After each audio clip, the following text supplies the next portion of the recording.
Thanks everyone for joining us. Glad to see some familiar faces and some unfamiliar faces. It's good to have a blend of people that we worked with for a long time and some new folks that we're really excited to meet.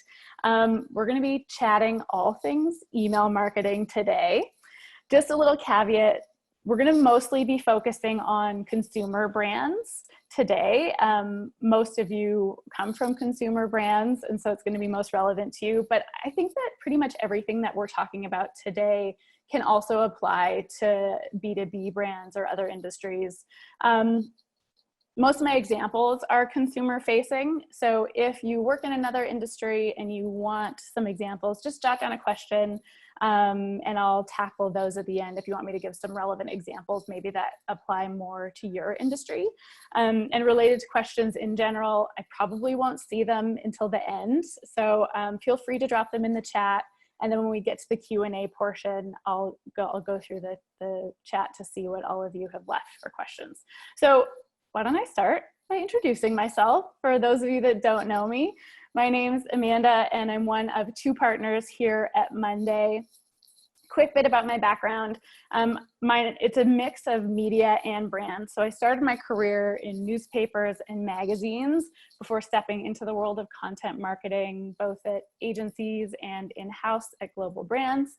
Most notably at a brand called Kit and Ace, where I met my co-founder at Monday, Lindsay, and learned all things brand and a lot about email from Chip Wilson, who, if you've followed Lululemon over the years, you probably know that name because he founded Lululemon and then went on to found Kit and Ace with his wife and son. And then I also worked with a super talented team at Kit and Ace and learned a lot of the things that we're going to be talking about today there, and then carried it through into our work at Monday.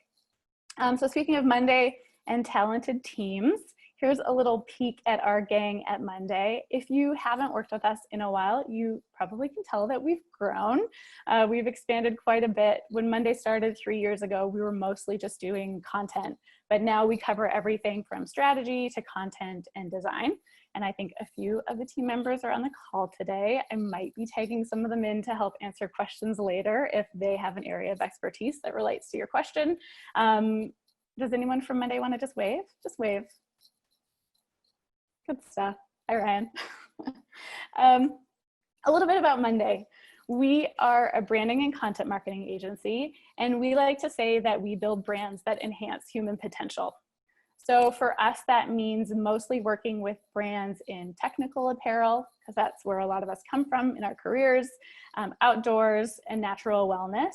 But we also do work with nonprofits, universities, and healthcare organizations. Some of our clients that you'd recognize: Lululemon, Arc'teryx, Aldo, Joey Restaurants if you're in Canada, Neon Buddha. I don't think that many people in this audience are part of the Neon Buddha kind of 55 plus women audience, but it is a very big national brand. And we've also worked with lots of you who are on the call today, or at least who registered, folks from Flax Sleep, Loon Outdoors, Golden, Genome BC, and Flowerist. So good to have you all here with us. But enough about us. Let's chat about email. So here's the plan for the next kind of 30 to 40 minutes. We're going to start by just giving a quick little overview about why we at Monday love email and why we think it should be the cornerstone of all of your marketing strategies. I'm going to walk through 10 essential components of any marketing email that you send. And then I'm going to walk through 3 types of emails that we think you need to have a thriving online sales platform. And then after that, I'm going to open it up to your questions. So there's a couple things. I mean, email is a huge topic, and there's some things that we won't be covering today. So just laying that out there. We're not going to talk about really elaborate user flows. So kind of if this, then that behaviors that are maybe more relevant in some other industries. And we're not going to talk about SaaS product re-engagement emails where you have kind of 2 flows, one for where you're trying to engage new customers and one where you're trying to re-engage your users. And we're not going to go deep into list building. We might talk about it a little bit at the end, but that's a whole other topic that we're not going to get into. So at Monday, we talk about email a lot. And if you've taken a peek at our blog, or if you listen in on our conversations around the office or intercept probably any of the hundreds of emails that we send every day, a lot of them are about email marketing. We're pretty obsessed with email.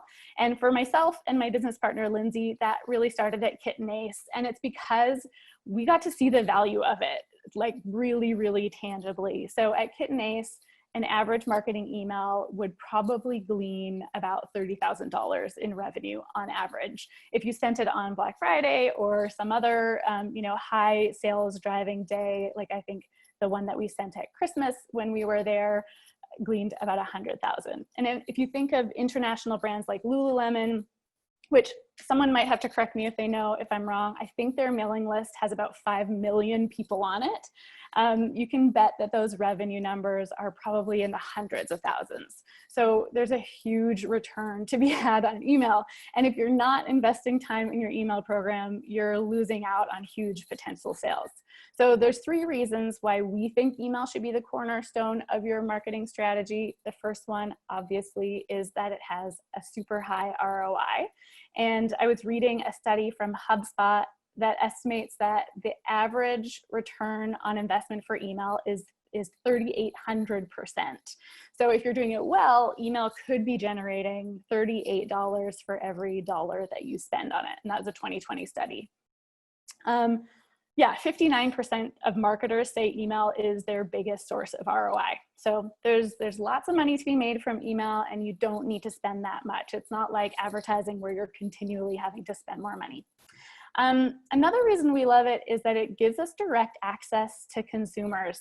So this is the only place that you can reach customers that's not controlled by an algorithm. You can drop right into their world. Across the board, marketing emails tend to have an open rate of 21%. So, and those are recent stats. If you think that email is irrelevant, it's really not. Like, it's still a really useful tool. I live and breathe this world, so I obviously open emails, but across the board, people are opening them. And millennials in particular, 73% of them say they prefer communication from businesses to come via email. So then the third reason we love email as a marketing tool is that it's long-term. You're building a long-term relationship with your customers. It's not a one-shot deal. You can reach them every week. You can reach them multiple times a week.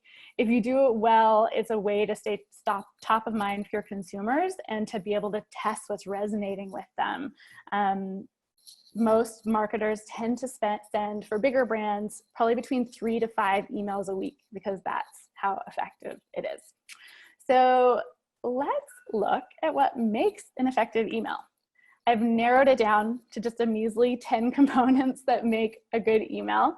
I think there's some that are more essential than others. So we're going to start with what I think are the absolute must-haves for any marketing email that you send. So a great subject line, a singular focus, kind of an overlap between your brand and your product, and a really good CTA. So let's dive into each of these. So your subject lines, make it descriptive.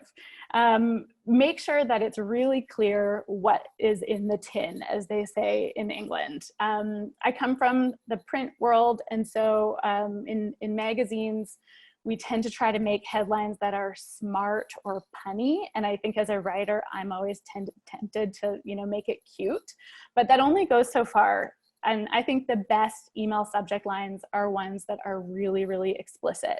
If you can make it explicit and smart at the same time, then that's a total win. So I think Everlane does a really good job of this. As you can see, here's a collection of a whole bunch of subject lines that they've done. And they get straight to the point for the most part. Most of the time, they'll say something like introducing such and such product. So as you can see here, introducing Perform Sets, introducing the Arc Pant. There's no mystery about what you're gonna find inside. It's super descriptive, and it makes you anticipate what you're gonna get, and it makes you wanna open and see what this product is. Secondly, keep a singular focus for your emails. Don't try to do too much. just focus on one main product or story. I think sometimes we overcomplicate our emails. Obviously, there's exceptions where it's okay to have, you know, multiple messages, but for the most part, a great email is one that's just trying to do one thing. So case in point, it's puffer season, and Aritzia clearly has a whole lot of puffers, according to this email that I got this week. But it captured me right away. I mean, this is one of their best-selling franchises. They've dedicated whole pop-ups to this. And so they don't want to mess around. They're going straight to the point. It's time to get your puffer. And that makes it really effective. Next is the overlap between your brand and your product. So these days, especially with millennials who are probably you know, the biggest portion of your market, if you're in lifestyle brands or any sort of consumer goods, you can't just be hawking a product or a commodity. Your audience really cares about your values. And so the best emails that we see combine brand storytelling and product, or really bring their brand voice forward so you can get a sense of the personality and what the company stands for. So this email from Taylor Stitch is a perfect example. They're selling a line of shirts that are inspired by the Grand Canyon, and then they featured one of their collaborators in their community who paints pictures of the Grand Canyon. And so it's showing this overlap, showing that they care about the people in their community, they care about creativity, and marrying that with their product. So you as a consumer really understand, like, oh, they have values and maybe their values overlap with mine. And then the last essential that I think you need to have for a good email is a super direct call to action. You can get cute with your calls to action, but don't be ambiguous. So I would say if you're trying to sell something, your call to action should always have the word shop in it somewhere, because that's what you want people to do. If you're doing an email that's more thought leadership and you just want them to read something, then it should probably say read in the call to action. So it's nice to have fun with it, but the fact is that fun or more ambiguous calls to action just don't perform as well. And we went deep into this world at Kitten Ace. We really tried to get playful with them. And over time, we started to train people to know where to click on our emails. But overall, anytime we just told our customers what to do, we wanted them to shop, those emails would perform better. Here's a bunch of other things that are great to have in your emails. They won't make or break your emails, but they really up your game. So the first one is really good lead text. So that's this little teaser that shows up in your email browser right beside the subject line in kind of the inbox. And as writers, we find that subject lines are really limiting. We want to get creative. And the lead text is where we can have some fun, we can get clever, give some additional context, and kind of give that extra piece of information that really makes someone want to open your email. So United by Blue does a really good job. You'll see at the bottom of that list on this screen, the subject line says fluffy, reversible, recycled, and then the lead text says the only jacket you need this fall. So it just gives that extra piece of context. And then the one below that says the holy grail of fall shirting, possibly. So you're intrigued, and it gives you that opportunity to be a little more creative and playful and bring your brand voice to the table without sacrificing the directness of your subject line. So the next thing you'd want is an irresistible H1 or a header if you don't speak in HTML. So this is where you need to tell the reader why they should care. For me, as someone who would possibly live in black or white t-shirts but hates the way most women's t-shirts fit, this email really hits home for me. I want to know about the perfect vintage tee, and I probably want to buy it. So make your header direct, but just compelling. Number 7 is a mix of lifestyle photography and product imagery. So if you are actively a marketer for a brand, you know that you need a good supply of visual assets to keep up in the current world of marketing. There's just so much need to keep things fresh. And if you sell on e-commerce, you probably have a good supply of product imagery. Maybe you have flat lays against a white background or models against a plain seamless, but that's not enough if you're trying to up your cadence of marketing. You really want your audience to be able to picture themselves in your world and to be able to see your product out in the wild, on the street, or in the mountains, you know, whatever your product is. So really good emails typically blend compelling lifestyle images, so those out in the wild pictures that make you desire something, and then they'll pair it with product imagery that drop you into that shopping frame of mind, or maybe give you as a marketer the opportunity to show multiple pieces in a limited amount of space, like they've done on this. I think that's a Madewell email. All right, next up, a unique selling proposition and or some detailed product copy. So at Monday, we're very passionate about product copy. This is something else that we inherited from Chip Wilson, is a passion for explaining why something was designed and for really highlighting the features of technical products. Because we work with a lot of technical brands that have these solves built into them that you can't immediately see. Stuff like this Cotopaxi email is really effective, where it kind of breaks down all the design decisions that went into the product and tells you all the features. So when you look at this Cotopaxi email at a glance, you can't see that it has an expandable laundry compartment or that it has a padded laptop sleeve. And your email is really the place to spell it out. So show how your product is meeting the consumer's needs. And then if you have a more of a fashion product or something that's maybe more of a commodity, you want to explain why yours is better and how it fits with the consumer's lifestyle and how to do it. And I think this Madewell email on the left is doing a good job of that, just for like some basic jeans. They take just classic jeans, but they make them feel really special, and they tell you how it fits into your life and how you use it and where you would wear it. So next, number 9, the ninth thing that you would need is the cross-sell. So this is a chance to show maybe what pants would go perfectly with this tunic that you're selling, or what shoes would go great with the jeans that you're selling. It doesn't detract from the focus of the email, it just builds on it. It feels like it's complementary. I kind of think of it as the "would you like fries with that" of e-commerce. It just gives you that upsell. And then the last essential ingredient is a footer. Sometimes we call this a secondary. And this is a chance to sneak in one extra message, and usually it's something kind of that's like out of the norm, like a sale or a special collection, or all the ways that a customer might be able to reach you, or, as we've been seeing from almost every single brand in the last 6 months, a place to sell all the masks that you made, which are selling very well according to all of our clients who have made them. So if you invested early in masks, well done. People are still buying them because we still need them.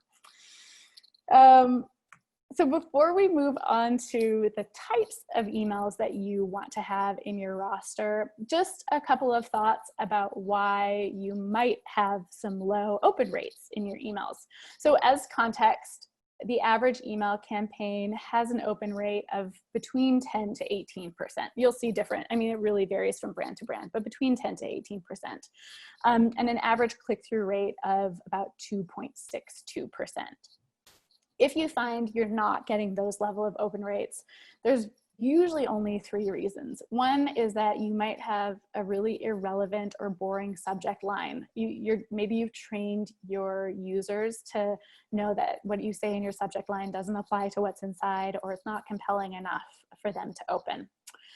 It could also be that your audience is just too broad and you might need to segment it. So if you sell apparel and you're selling to men and women and you're lumping them together in all of your emails, then me as a woman, I might stop opening them if I know that I'm always just going to see men's product that's not applicable to me. So there's lots of good reasons to segment your email, but open rates are probably the best one.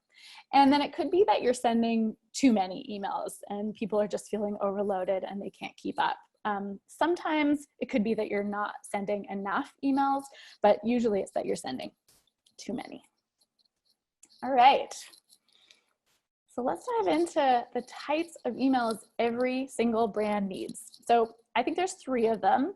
And if I'm wrong, bring it up in the Q&A, because I'd love to hear what other kinds of emails you think there are that we might be missing, because we geek out on this stuff. So the 3 types are your welcome series, or what we sometimes call an onboarding series, your kind of key automations, so those emails that are triggered in the sales process that are more functional, or that are a response to consumer behavior, and then your in-season or ongoing emails that you're just sending out on a regular cadence on an ongoing basis. So let's look at the welcome series. I think this is kind of table stakes.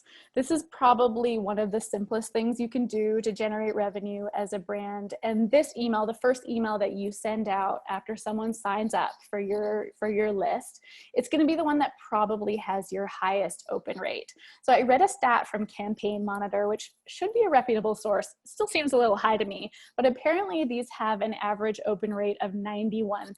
So this is prime time to get your audience's attention. And along with your abandoned cart email, which we'll talk about in a minute, it's one of the most effective emails you're going to send. And I think if you invest in any automations, get a welcome email and get an abandoned cart email. And the reason is that your new leads are most engaged with your brand up to about 48 hours after they subscribe for your list. So you want them to get the email right away. They're probably ready to purchase, and they're probably waiting for the discount code that you're going to send them. These welcome emails convert about 3 times better than the average in-season email. There's some things you want to make sure your welcome email does. So the first one, like the stance email, you want to welcome people and thank them for joining your community. It's pretty simple and straightforward, and it tells a little bit more about their community. And then this Yeti email is a nice long version where it gives you a deep dive into the brand and the history. And you can almost think about these welcome emails as like a mini brand book that introduces your audience to what you're all about. Then you want to make sure that there's some kind of an incentive to get people to make their first purchase. And I've seen a lot of brands do it really well, where that incentive, maybe that 10% or 15% discount or free shipping, is time sensitive. So it's going to run out in 48 hours or in a week. And so it really drives a lot of purchases off these first emails.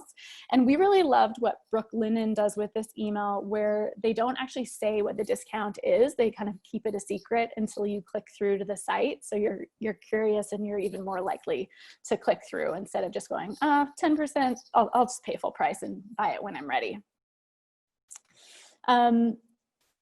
Stance, another one from them. This is where they invite you to check out additional programs and channels that you can, ways that you can get more connected with their community. So this is a way to help grow your social following or your blog readership, and just make sure people know that if they're not already engaging with you on those channels, this is where they can do it. So you probably, if you have a brand and you have an e-commerce site, you probably have one welcome email. We think the best number is probably around 3 and maybe 4. And so here's a potential flow that you could think of if you're setting up your welcome series. So the first one is that initial, like, welcome to the club. And you want to include an offer, some kind of discount, incentive, a high-level overview of who you are and what you do and why you do it. And then in your second one, maybe you want to dive a little deeper into your brand or your why. If you don't know what that is for your company, if you don't know the difference between your product and your brand, or you can't articulate your why, give me a call after this, because I can help you with that. The third one could be your best sellers or some of your top product categories. And then maybe the fourth one, if you decide to go that direction, could be that community email where you kind of tell them where they can follow you.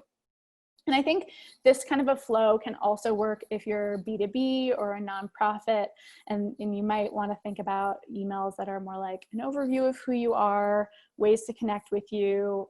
If you're like a nonprofit, one could be about ways to volunteer or get involved. If you're B2B and you have an emphasis on thought leadership, then it could be a list of your most popular evergreen blog posts or some of your really impressive case studies. We get asked a lot about like what is the optimal flow, and I think even Ellen from Loon, we had a conversation a while back about like how many automated emails should you have. And I think if you are running a consumer brand, especially if you sell a product that has new stock every season, you probably want to move people through your welcome series pretty quickly and get them into your in-season email cadence so you can start selling them current stock. So I don't think you want to do more than 4, and I really think 3 is probably a great amount for your welcome series. All right, let's talk about automations. So these are all of those triggered emails. There's a whole list here: abandoned cart, abandoned browse, restock, win back, product reviews, anniversaries. Let's look at some of them. So this first one from Bagoo, they almost got me with it, except they don't ship to Canada. And so I didn't close the deal on this one. But this is probably the area that is most overlooked. Automations in general are most overlooked by brands we work with. If you have any of these, abandoned cart is the one. If nothing else, do this. And this is when a shopper that you can identify because they've given you their email in the past, they add something to their cart, and then they don't finish the sale. So this is a good chance to maybe incentivize them with some like free shipping or a discount. And these ones tend to perform really well. So they usually have an open rate of at least 20.5%. They have a click-through rate of 4.6% and a conversion rate of almost 3%. So they're gonna do well. At Kitten Ace, we slayed with these abandoned cart emails. And you know, Bagoo, if they ship to Canada, I bought them at Welks on Main Street instead. Outdoor Voices, they targeted me with this abandoned browse. So I didn't even add this product to my cart. I was just thinking that I should get into cycling and that I should do it with style. And so I wanted to see what Outdoor Voices was doing, and they had this partnership with Rafa. This one's really effective. So according to Klaviyo, which is one of the 2 email platforms that we use, which is, I think, the best one for e-commerce brands, these have some of the highest open rates of about 28% and a decent click-through rate, 4.6%, but slightly lower conversion rate. So people maybe get to your site and they remember why they didn't buy it, but they still do convert.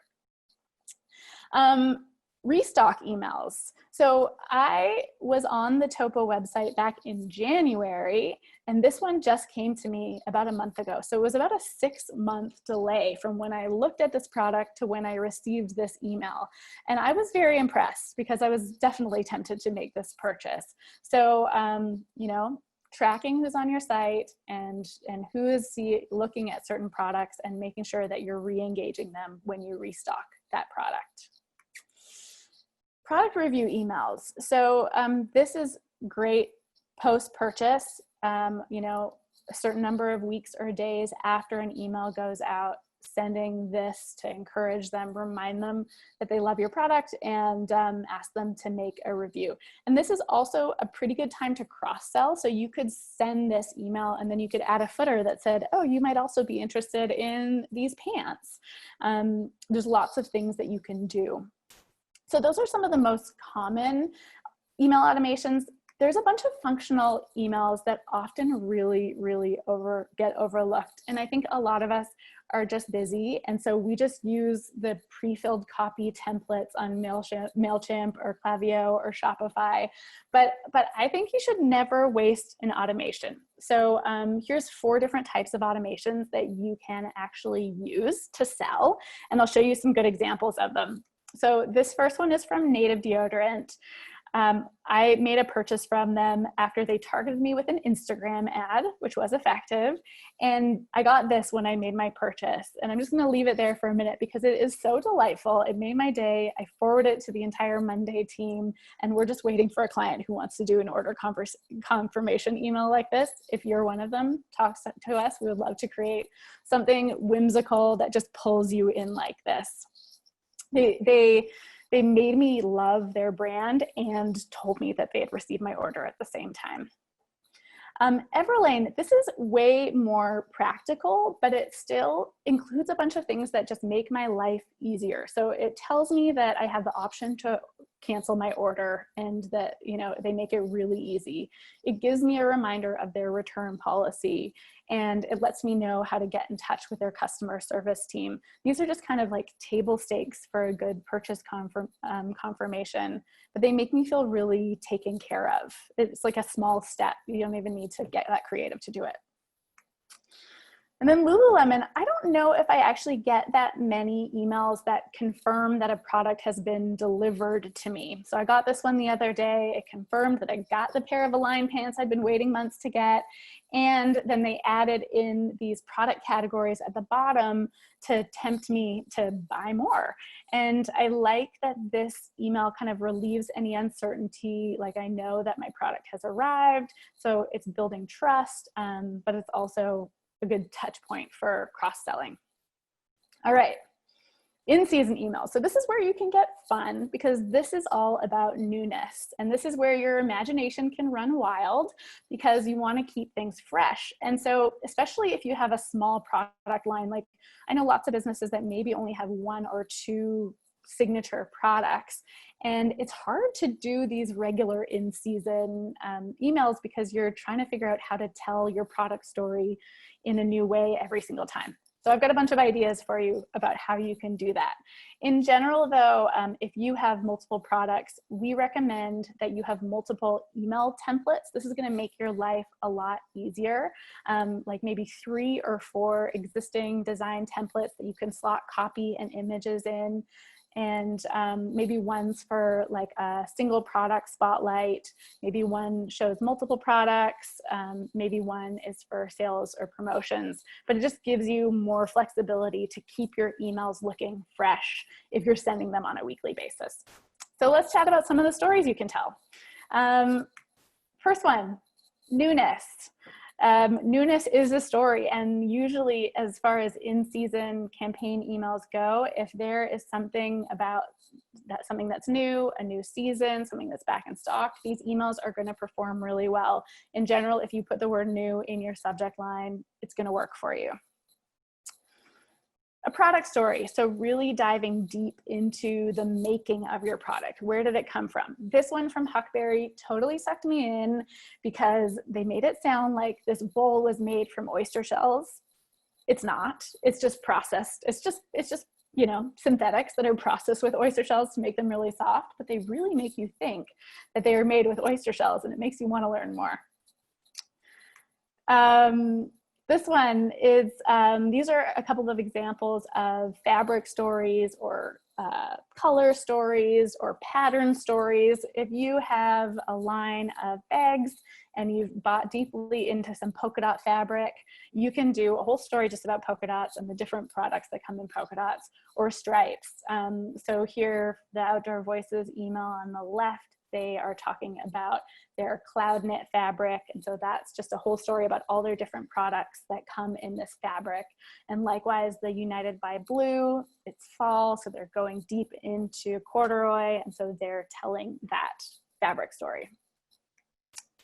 Brand emails. So as you can see, this Outdoor Voices email, there's no product in here. This email solely exists to create affinity and make you have a deeper connection with them. They offered this online dance class in the midst of COVID when all of us were just looking for things to do online. And they're not doing this specifically to sell, they're doing this to deepen your connection. Maybe you're gonna forward this email to a friend, they're gonna subscribe to the OV list as well, and it grows your community. Education and thought leadership. So these ones are a little bit different. The one on the left is from Furthermore, which is the online magazine by Equinox, the gym Equinox. And they've been doing this for years. They've changed their format a little bit. This is an older one. I think their older ones were better, where they give you like really practical tips on food and exercise and all the different health components that their customers care about. And then on the right, Casper does this newsletter all about the science of sleep. And it's not specifically selling you something until you get down to the very bottom, but it's still creating that connection and trust and showing that they're the authority on sleep. And then the last category is these promotional or sales emails. And this is kind of those one-offs that you're going to throw out into the world every now and then when you're doing a special event. And you want them to feel different than your regular emails and break up the cadence of how you're doing things. And so these break out of the norm. Both of these are Outdoor Voices emails. None of them look like any of the other Outdoor Voices emails I've ever received. All right, some more inspiration. So if you're a marketer or if you own a business, it's really important to be looking at what people are doing out there. So here's 3 resources for you before we dive into the Q&A. The first one is milled.com, milled.com. This is basically where almost every major brand uploads their emails, and you can subscribe to any number of them that you want to keep track of, and you can get like a what's it called when you get a whole bunch of them together. So you might be like, I want to follow Nike and Adidas and Reebok, and you'll get all of their emails in one digest in your inbox. Or if you just need inspo, you can just pop over to milled.com, Google or search your favorite brand and see what they've put out on their email. And it goes back a long ways. We use this constantly. It's such a good resource. Second resource, the Monday Creative Magazine. We have been cranking out a lot of content in the last few months. We're getting ready to launch a new website that is going to be just a regular resource of content about all things marketing for e-commerce. So feel free to check out our magazine. And then I also love the Klaviyo blog and their how-tos and education. I get so much good information from there just about the technical sides of how these things work. If you are running a small business and you're doing all of this on your own and you're just like, how do I, set up an abandoned cart email? Klaviyo will make it really easy and they'll walk you through it. Okay, it's 5:40, which means I'm right on time for when I wanted to dive into the Q&A. So only one of you sent in a question, but then I'm going to open it up to all of you in chats. But this is a good one. So this comes from our pals at Loon Outdoors, Alan, who I think is probably still on the call. He sent me this screenshot of their email capture on their website, and he wants to know if they're possibly losing signups because having that extra button to press is too much work for someone to answer a question. And he wants to know if it's a good idea to target customers with different welcome series based on their interest. So I just heard a webinar on this a couple months ago and then did a bunch of reading to confirm what I had heard of that webinar. And the rule of thumb is that you should be fine with up to 3 kind of items in your form to fill out.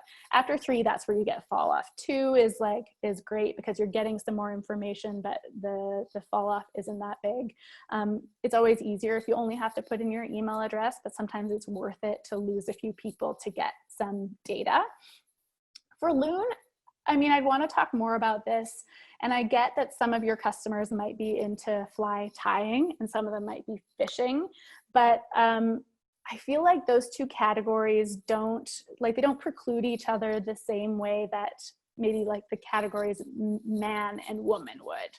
I think there's probably so many people that are into both. And if I was a consumer, I'd be like, oh, do I have to choose?